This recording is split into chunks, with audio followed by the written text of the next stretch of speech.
kind of been wondering if this subject about are my kids homeschooled would ever come up, because a lot of times when I talk about parenting, I think we have more like old fashioned parenting philosophies or more conservative type parenting philosophies. And I think a lot of people would be led to maybe like minded people might find my posts about that would be in the homeschool community.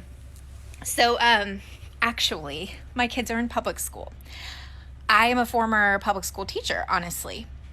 Now that's been 12 years, but it was a long road to get here. So, not that you probably want to know my whole life story, but when my husband and I first got married, we bought a house in the absolute best school district that we could get our hands on.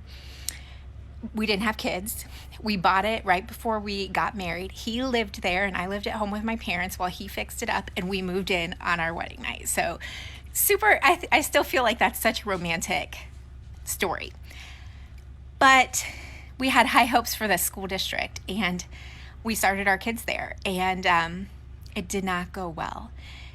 Times were changing, and we ended up being very, very uncomfortable with the philosophy that the district was moving towards. And I was one of the ones that spoke out at school board meetings. I was one of the ones that met with the superintendent, met with the curriculum director.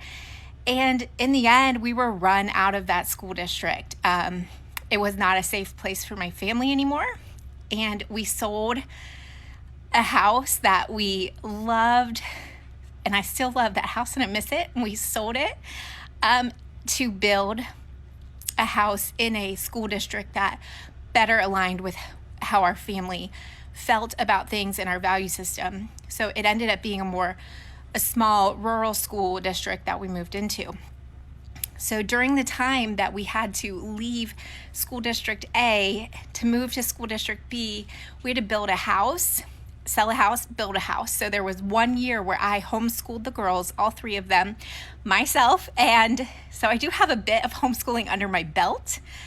But now we are here. We are so happy where we are. And I'm glad that we just kind of packed our bags and got out of there, because if you're not comfortable where your kids are going every day, you've got to make a change. It's just, whether it be homeschool, whether it be moving, whether it be looking for something private, do what's right for your family. Do what your gut tells you, because it was honestly 100% the best thing that we could have done for our kids.